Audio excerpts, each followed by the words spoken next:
कोई ना कोई ऐसी सच्चाई है जिसको शंकराचार्य जी उजागर करना चाह रहे हैं। और 228 किलो सोना कोई ऐसा नहीं होता कि कोई पॉकेट में रख के ले जाएगा। राम मंदिर बन रहा था तो विरोध कर रहे थे, तो हिंदू ही विरोध करेंगे ना उनका। रील तो लोग बाहर रोड पे बना रहे हैं, रात को आधी आधी रात को दारू पी के गाड़ियाँ चलाते हैं, वो रील बनाते हैं, कहीं ठुक जाते हैं फिर रोते हैं। नमस्कार, मैं शिवम चौबे और आप देख रहे हैं सौगंध टीवी।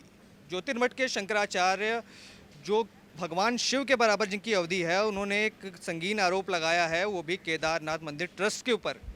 बताया गया है किस तरीके से 228 किलो सोना वहाँ से मिसिंग है, जिसका कोई हिसाब नहीं है। और वही लोग बात कर रहे हैं दिल्ली में एक नया केदारनाथ मंदिर के उद्घाटन करने की, बनाने की। अब इस तरीके से जनता देख रही है। क्या लग रहा है पंडित जी, जिस तरीके से शंकराचार्य जी आरोप लगा रहे हैं, कह रहे हैं जांच नहीं कर रहा कोई और घोटाला हो रहा है, अब यहाँ मंदिर खुलेगा यहाँ भी घोटाला करेंगे। देखिए महाराज, अगर शंकराचार्य इस आरोप को लगा रहे हैं तो कहीं ना कहीं तो सच्चाई होगी, क्योंकि शंकराचार्य जी झूठ तो बोलेंगे नहीं। या उनको कोई ऐसा लालच नहीं है कि भाई नहीं वहाँ केदारनाथ से उनको कोई लालच हो। यानी कि कोई ना कोई ऐसी सच्चाई है जिसको शंकराचार्य जी उजागर करना चाह रहे हैं, और जिसको केदारनाथ अथॉरिटी उसकी जांच नहीं करा रही है। और 228 किलो सोना कोई ऐसा नहीं होता कि कोई पॉकेट में रख के ले जाएगा। और वो पता नहीं है 228 किलो सोना कब से चोरी हो रहा होगा। वो इसलिए कि भैया रे वहाँ इतनी पब्लिक है, वहाँ 6 महीने तो बंद ही रहता है। 6 महीने तो चोरी का मतलब ही नहीं है। या हो सकता है 6 महीने जो बंद रहते हैं पट, उसी में चोरी का या मिसिंग का जो वो मिसिंग करी होगी तो उसी में करी होगी। और नहीं तो इतनी जनता वहाँ रहती है तो चोरी करने का कोई मतलब नहीं है। क्या लग रहा है, पर जिस तरीके से आरोप लगा रहे हैं, कोई कह रहे हैं सुनवाई करने को तैयार नहीं है। क्या लोकल जो वहाँ पे लोग हैं इस समय, जो इनकी जिम्मेदारी बनती है सुरक्षा की, कहीं वही तो घोटाले में लिप्त नहीं है?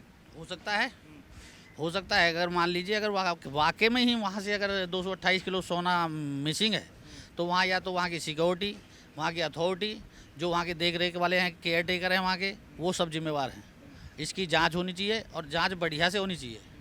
अच्छा, जो शंकराचार्य हैं, हमारे चारों शंकराचार्य हैं, उनमें से खास कर पे ज्योतिर्मठ के जो शंकराचार्य हमारे अभिमुक्तेश्वरानंद जी हैं, वो काफ़ी विवादों में रहते हैं। पिछली बार जब राम मंदिर का शिलान्यास को लेकर उन्होंने प्रश्न उठाए थे, तो भी कई लोगों ने उनका विरोध किया था। इस मुद्दे को लेकर भी कई लोग विरोध कर रहे हैं। भगवान की अवधि का माना जाता है, क्यों लोग हिंदू धर्म के लोग ही उन्हें विरोध करते हैं? देखिए, भगवान की उपाधि वाले तो मेरे ख्याल से संसार में कोई नहीं है कि जो उनको भगवान माना जाए। भगवान तो अलग चीज़ हैं। हाँ, लेकिन वो उनके अवधि तो काफ़ी बड़ी है हिंदू धर्म में। पदवी बड़ी है, उनकी पदवी बड़ी है। शंकराचार्य हैं, अच्छी बात है, लेकिन उनको भी जो है ना थोड़ा देखना चाहिए कि हिंदू धर्म में राम मंदिर बन रहा था तो विरोध कर रहे थे, तो हिंदू ही विरोध करेंगे ना उनका। अब कोई और दूसरा तो नहीं करेगा। अगर मान लीजिए राम मंदिर बना तो उन्हें तो खुश होना चाहिए था। अब उस रही बात अब इसकी केदारनाथ की, केदारनाथ जो सोना मिसिंग है, उसके लिए तो देखिए जांच करना ज़रूरी है। उसका विरोध करने से कोई लेना देना नहीं है।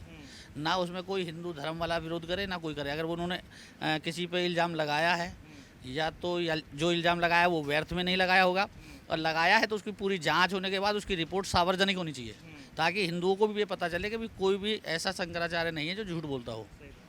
अब इसके लिए तो अब उसकी जांच प्रक्रिया पर निर्भर करता है कि वो लोग कैसे जांच करते हैं। अच्छा, क्या आप चाहते हैं दिल्ली में, जैसे आपका ये भी मंदिर है, भगवान भोलेनाथ यहाँ मौजूद है, साक्षात और भी तमाम देवी देवता मौजूद हैं, आपकी इच्छा है कि दिल्ली में भी केदारनाथ जैसा एक भव्य मंदिर खुलना चाहिए? बिल्कुल खुलना चाहिए। जो लोग केदारनाथ नहीं जा पाते हैं, कम से कम यहाँ तो दर्शन करेंगे। जैसे मैं ही हूँ, आज तक मैं नहीं गया हूँ, क्योंकि मुझे जाने का ना तो समय मिला, ना उतना पैसा है जो मैं खर्चा करूँ। लेकिन अगर दिल्ली में खुल जाएगा तो हम भगवान की कृपा से कम यहाँ तो उनके दर्शन कर पाएंगे। अच्छा, केदारनाथ पे लेकर ये भी सवाल उठते हैं कि कई लोग केवल रील बनाने के लिए, फ़ोटो खिंचवाने के लिए केदारनाथ जैसे मंदिर में दर्शन करने जाते हैं। क्या दिल्ली में खुलेगा तो ऐसा कुछ नहीं हो पाएगा? देखिए, आजकल क्या है कि आजकल सेल्फी लेने वाला तो सभी शौक है सबका, क्योंकि हर आदमी के हाथ में एंड्रॉयड फ़ोन है। जहाँ गया, मान लीजिए आप मेरे पास आए तो अभी मैं ही आपके साथ फ़ोटो खिंचवा लूँ। या मैं एक बार गया था तो मैं उनसे घूम रहा था, तो वहाँ मुझे कनॉट पैलेस में वो मिल गए भैया जी कहीन वाले। अब मैंने उनके साथ सेल्फी ले ली, तो इसका मतलब ये थोड़ी है कि मैं सेल्फी लेने गया था, मैं रील बनाने गया था। मिल गए तो ले ली। अब मान लो केदारनाथ हैं, वो ऐसा इतना भव्य मंदिर बनेगा। आज हम छतरपुर मंदिर जाते हैं, वहाँ भी सेल्फी लेते हैं। छतरपुर मंदिर में भी सेल्फी लेते हैं, किसी दूसरे मंदिर में जाते हैं वहाँ भी सेल्फी लेते हैं। अभी मैं हमारे यहाँ मंदिर पे आते हैं, कई लोग सेल्फी लेते हैं। और सेल्फी लेने का या रील बनाने का तो वो ज़्यादा मैटर नहीं है, वो तो कोई भी आदमी कहीं भी कर सकता है। अब रोड पर रील बना रहे हैं, रील तो लोग बाहर रोड पे बना रहे हैं, रात को आधी आधी रात को दारू पी के गाड़ियाँ चलाते हैं, वो रील बनाते हैं, कहीं ठुक जाते हैं फिर रोते हैं।